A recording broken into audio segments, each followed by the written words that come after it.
Good evening, family. It's your buddy, 14th Prime, and today we're just going to talk about toys and toys and toys. But first off, I told y'all I was going to tell you what sparked this whole Unicron idea, right? So, about 2 months ago, my wife and I we decided we were going to do this crazy project. And so we got all this paint and markers and stuff.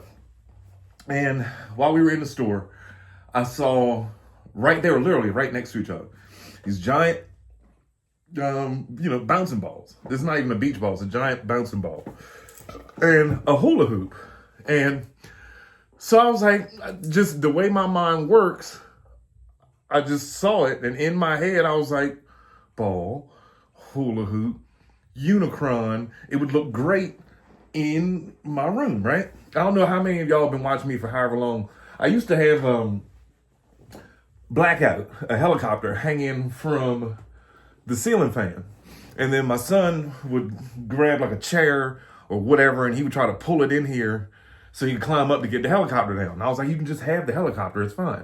When I was a kid, I had a ceiling fan in my room. The way my mind thinks, I was like, it would be awesome if every time I turned my fan on, the plane would fly around the room. So I tried to tape it to the ceiling fan. So just to give you an idea, I've always been one of those weirdly creative kids that it would work, but I think of weird stuff. I see something and you might see a cardboard box and 4 paper plates.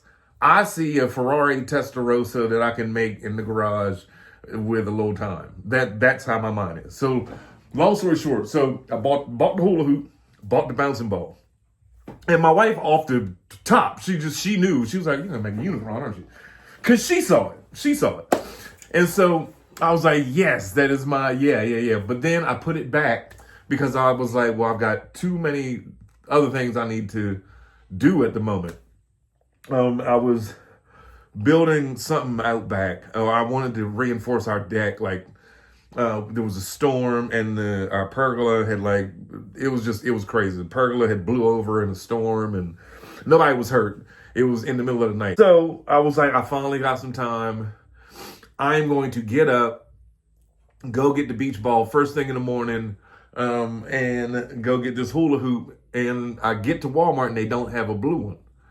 All this time they had a blue one, a blue bouncing ball. And I was like, all right, well, I'll just paint it. So I'll get some gloss paint. My original idea was to paper mache it. But once the way that the ball was, like the rubber, which I didn't even know that was a thing, like it won't attach to it. Like you could put the paper mache on it and hope that it would just slide right off. And that was weird. Like as a kid, I did plenty of paper mache projects, for school or whatever. No, so that didn't work. So anyway, I was like, all right, I'll get some blue and then I'll get some clear sealant and spray that on it. So I start marking off the ball and I just put, painter's tape around it because I wanted the center to be orange around it. And I was like, all right, I'll do that. It's not in here now because it's in my garage drying right now. It's I didn't want the paint smell in here with my wonderful, beautiful, glorious toys. So, but I did the short earlier where I brought it in. I put a hook in the ceiling, used some clear fishing wire, and tied it in a knot. You can't see it. It's clear on camera. You cannot see this fishing wire whatsoever. So I get it up, and I realize that the hula hoop has bent somewhat. So I was like, So I've got to Now I thought about paper macheing that, just to give it ridges or whatever, and to keep it in a solid, perfect circular form. But I came up with something for that too. But anyway, so that's how I ended up making this supersized, ridiculously awesome, close to HasLab Unicron. Now a lot of people was like, yeah, well, that's awesome, whatever. You could just buy studio cell. And my wife was like, is this your way of telling me that you just gonna go buy it? And I was like, no, I'm not. And she was like, okay, well, what about the studio cell thing, that one? And I was like, no, I don't want that one. I have my Armada one. I just wanted a giant planet mode to hang up in here and it looked cool. That's it.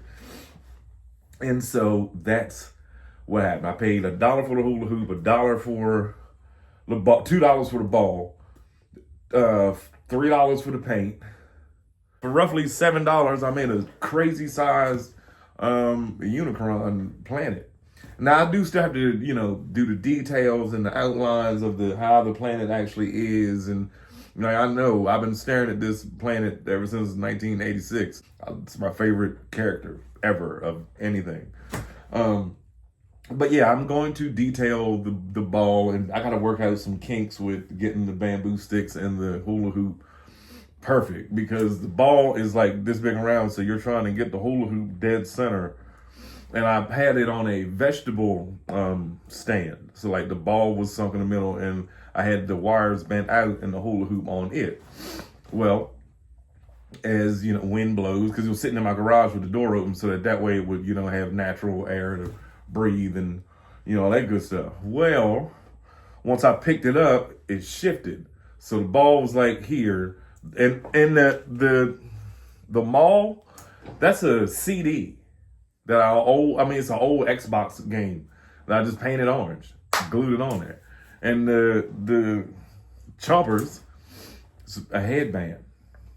Yeah, that was an extra. So I spent $8 to make this giant, wonderful ball that, as of right now, I put the short out of it, just showing y'all that, hey, if I say it, I mean it. And as of right now, 1.2 thousand people have looked at that short. So thank you. Hope y'all enjoyed it. But yeah, that's it. That was how and why I made this giant Unicron. It was just something I wanted, and I felt like doing it. And then I was like, remember the other day I said I wanted to put it like hanging over in this corner. But again, hopefully next week I get around to I gotta take all this down and move that out of the way. For one, I want to nail this dollhouse to the table. It's just sitting up there. And I want to secure that to that table because none of this is moving ever. If we ever sold this house, I'm taking this room with me. Just cut it and put this on the back of a 18-wheeler and just take my room with me. I'm no. So, but yeah, I gotta take all this down and start on the purple from halfway around. I do still have to take that blue background down, but I was in here last night because I was waiting on the new Jim Jones album at midnight. Shout out to Jim Jones, my favorite rapper. I was waiting on his album to come out because, if you got Apple Music, if an album drops on Friday, it comes out midnight, midnight. So I always do that. Anytime there's an album that I really want to hear or whatever, I wait. And if I do go to sleep, I have an alarm set for 12 o'clock so that I wake up, hear the album.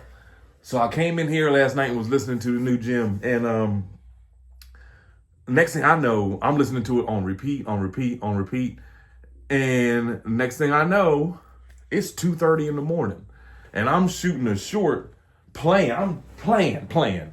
I had a whole Battle Masters mini robot. Oh! Let me show you the custom I made last night.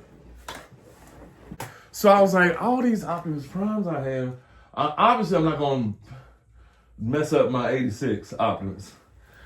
So I went ahead and grabbed good old Siege Optimus, who has plenty of ports for everything, and just went to town. So yes, now I have a Skybound Optimus with the Megatron arm. And it's not going to, I loved this Optimus. I still do. But now I like him even more because I actually read the comics. This is going to go with my comic collection of the Skybound comics with this in the front of them. So yeah, it's all coming together nicely. Just like I said, this is fire. I do need to finish painting the rest of the silver on him, but once I realized it was 2:30 in the morning, I knew it was time for me to go to bed. But I did highlight like the chrome in here and the feet a little bit. I did the abs again. I got to finish the rest of that arm because if you turn him, and I have no idea what this looks like transformed. I have no clue whatsoever, and I don't plan on doing it anytime soon because I'm going to keep him like this for a while. I was kind of wondering what he looked like if I transformed it too, but I'm not right now. So anyway, maybe this will be on a short next week. YouTube was having some issues. YouTube and Apple were having some issues here lately. Not me. I wasn't affected whatsoever. I was affected by Apple because we were trying to watch Pluribus last night, and I Googled it, and apparently Apple went down across the board at 10:30 last night. And so we got to the last 7 minutes of the show, and the show cut off. And so it wouldn't let us upload. And then sure enough, last night when I went to listen to Jim's album, it wouldn't work on my phone. But when I came in here and pulled up Apple Music on my computer through my super speakers that I got in here, played perfect. I could have go back on my phone to favorite my song, Mafia-thon. And I tried to, it wouldn't work. So I went back to the computer. Sure enough, it's fine. I go out in the living room, turn on the PS5, Apple Music on there, just fine. Just wasn't working on phones for some reason. But anyway, I had a short that I put out last night, and then I had another one I put out this morning.